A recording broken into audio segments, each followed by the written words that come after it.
Kumbh Mela, the largest gathering on earth. The history of the Kumbh Mela dates back to the creation of the universe. Mythological legends state that the gods and the demons once churned the milk oceans to retrieve the kumbha, pot, containing the nectar of immortality, Amrit. The divine healer appeared with the kumbha containing nectar in his palms. A great fight followed between the gods and demons for possession of the pitcher.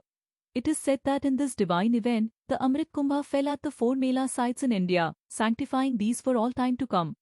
Since this event lasted for 12 divine days, equal to 12 human years, this festival is celebrated in its commemoration at the interval of 12 years at each of these places. According to beliefs of astrologers during this battle, the planets too played an important role. In 1998, the Kumbh Mela took place in Hardhwar when Jupiter entered Aquarius and the Sun entered Aries. This planetary position is said to medicate the waters of the Ganges and turn it into sacred nectar on these days, thereby attracting millions to purify their inner self through holy bathing rituals. The Sat Rishi. An ancient story tells of the sacred river Ganga as she was just being created, flowing down from the Himalayas to the plains. When Ganga reached the area between Rishikesh and Haridwar, she saw the Sat Rishi, the holy saint sitting in meditation. So as not to disturb their deep and peaceful state by flooding the flatlands where they sat, she flowed around them, so creating 7 islands which remain even today. It was one of these sacred islands which we magically found and where we created the Rainbow Gathering Camp at Haridwar Kumbh Mela. Rainbow Family. Indradhanush Paro. Giving Camp. March to April 1998. Haridwar Kumbh Mela. For many decades, India served us all as a world spiritual center. The whole peace and love movement of the 60s was inspired by Indian thought and mysticism. Millions of travelers and truth seekers, tired of materialistic society, have come to India in search of new values. Here we learned about simplicity and sharing, yoga and egolessness, shanti and meditation the oneness of all, and the power of sound. Mother India has given us so much, yet the common attitude of Indians towards Westerners today is as consumers, as bringers of materialism, of having little respect for or awareness of local customs. A picture that is similar in many other countries around the world. A vision. At the last Kumbh Mela in Allahabad 1995, we had a rainbow tipi within the ashram of Devara Baba, where we generated a rainbow vibration with endless singing circles. There, we held a vision council and shared a vision of spreading rainbow consciousness in India and initiating a rainbow gathering. Rainbow in India means giving. It means to connect and share our love and the spirit of rainbow with the local Indians. To show that there is something beyond our daily external interaction, it means to exchange culture, to learn their ways and respect their customs. By giving respect, we gain respect. Rainbow in India is a unique opportunity to spread this awareness amongst travelers who have come here from all over the world and are seeking such connection. With this intention and with this feeling in the hearts of many brothers and sisters, we found ourselves, 8 months after about 150 people in a rainbow gathering in the Chemba area of the Himalaya. There, 3,000 meters high, overlooking 180 degrees of Himalayan snow peaks. Empowered by the energy we gathered, we envisioned an independent rainbow camp at the next Kumbh Mela in Haridwar 1998. So started a process of conscious rainbow in India, which among other things included a small gathering in ancient Benares, 3 more gatherings in the Himalaya, a rainbow retreat in Orissa and an environmental gathering in Almora. The Kumbh Mela is the biggest gathering on earth. All the colors of Hinduism come together. Hundreds of sects, gurus and sadhus, Hindu monks, are there to represent themselves, giving service to their disciples. Millions of pilgrims travel from all the different parts of India coming to receive blessings by bathing in the sacred Ganges on particular days of auspicious astrological constellations. Camp Reality. For the first time, the Rainbow Family, Indradhanush Parva, in Hindi, took an active part in the Kumbh Mela, fulfilling a 2.5-year-old dream by creating an independent gathering camp. Being perhaps the first camp in Mela history without a guru or leader, we gathered our energy at the Devara Baba ashram in Vrindavan, where a good rainbow connection has been maintained over the years. Our last days there were strong and interesting. A conflict arose of being rainbow in an ashram, where the guru is the authority and some strict rules of conduct guide the ashram life. As more and more brothers and sisters arrived and the rainbow in the ashram became a small gathering, we were asked to leave. This was a strong message for the family, Firstly, about awareness of Hindu lifestyle and also highlighted the clear need for an independent camp at the Kumbh Mela. In a big rented rainbow bus, we arrived, about 40 people, to Rishikesh, a holy place upstream of Haridwar. A rainbow painted the sky as we arrived, signaling the beginning of indeed a magical experience. After a week of scouting and some guidance from Great Spirit, the location which was waiting for us was found. In the next 5 weeks, about 700 people from over 40 nationalities around the globe took part in the Givering camp. The camp was situated on a jungly island in the middle of the Ganges, what might be called the Shanti area of the Kumbh Mela. Once we had found a clearing in the forest, our first action was the building of the camp, creating the body of the gathering in such a way that, like in yoga, the energy can flow smoothly. We communicated daily the requirements of the camp, and people expressed their feelings and personal needs in the talking circle, held every day after breakfast. Difficulties that arose were brought to these circles. Peacefully together we found positive solutions and put them into action. We prepared our food in the communal kitchen and made endless singing circles. Water was all around us and under us. We pumped it straight from a well we made. Wood was collected from the Ganges dry riverbeds. It was an amazing scene to see hundreds of Indians visiting our camp daily. From the different classes of Hindu society, coming for darshan, to feel the presence of God, singing with us, receiving prasad, sacred food, at food circles and in the welcome center, connecting. Quite a few Indians stayed over and took an active part in the camp. For most Indians, it was their first time seeing Westerners working for their food. Digging, cooking, doing, collecting, pumping, cleaning, having a meaningful culture. The Sannyasin, learned monks, expressed interest in the fact that we had no guru. In particular, our singing, our music served as a tool of communication, a language which brings people together. It is quite significant that about half of the songs we sing in rainbow gatherings are bhajans, Indian devotional songs. A few times we paraded around the crowded Mela, making fire performance shows for the multitudes of Indian pilgrims, generating unity and happiness in our dance and song. On the main bathing day, we joined the official Sadhu parade, which wound its way slowly through the streets of Haridwar towards the Ganges. We ended an amazing day with an OM circle in the waters at Har Ki Pauri, Haridwar's main bathing place. At the camp, many workshops were given daily: yoga, body percussion, dynamic meditations, acrobatics and fire twirling. About 50 people took part in the Reiki workshop and received initiation. One stormy evening, a local musical ashram led by a Western sister visited the rainbow camp.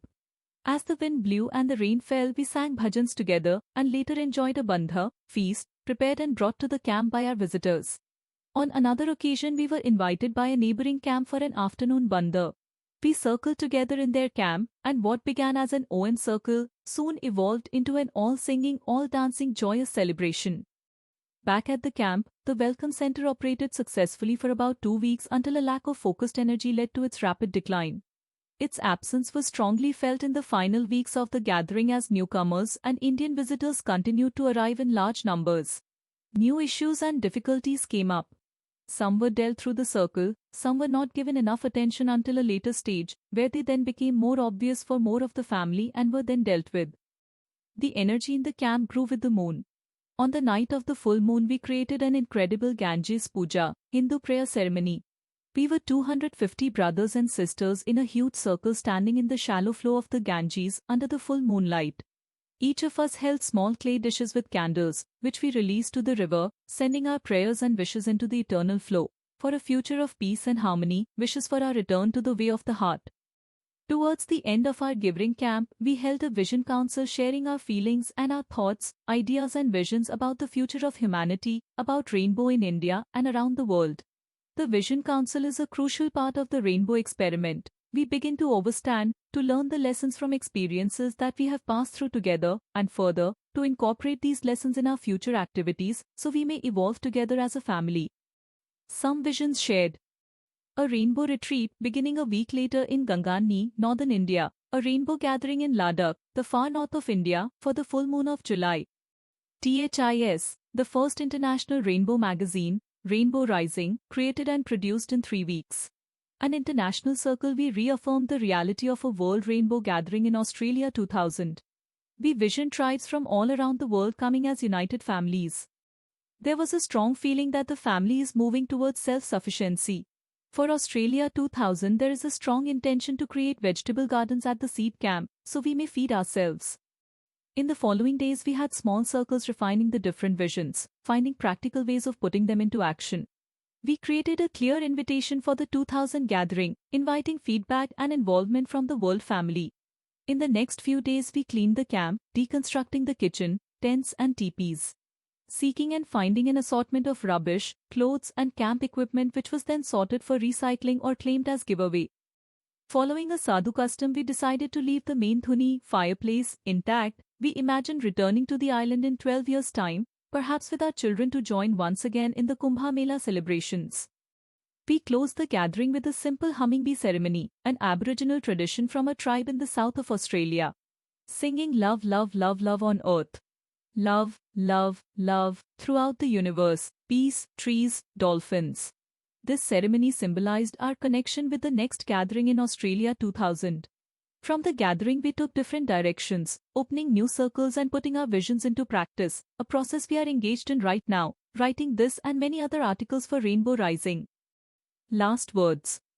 It was a very special and different gathering to anything any of us had ever experienced before, Indians and Westerners alike. There was a feeling of history, or better say our story, for we are telling our story as we are creating it. We opened ourselves, we took the rainbow into positive action, found new ways of communicating, sharing, and giving. In the Rainbow Camp, there was a new way for the Indians to relate to us, to feel us. A different perspective for us all to connect and to understand each other. Above all, rainbow giving manifested in our song and dance, in our music which generated unity and happiness in our own camp and out in the Mela where we paraded and performed. Though this doesn't mean that everything was 100% harmonious. From our days in the ashram, through the Givering camp to our days back in Rishikesh after the gathering, we had many ups and downs. We managed to upset quite a few Indians, including our neighboring camp at the Mela, particularly concerning the open displays of affection between men and women and the chillum smoking culture, which also upset many brothers and sisters in the camp itself. Some Indian visitors behaved with no respect to our sisters. We realized that it is each of our individual actions that reflect on the whole family.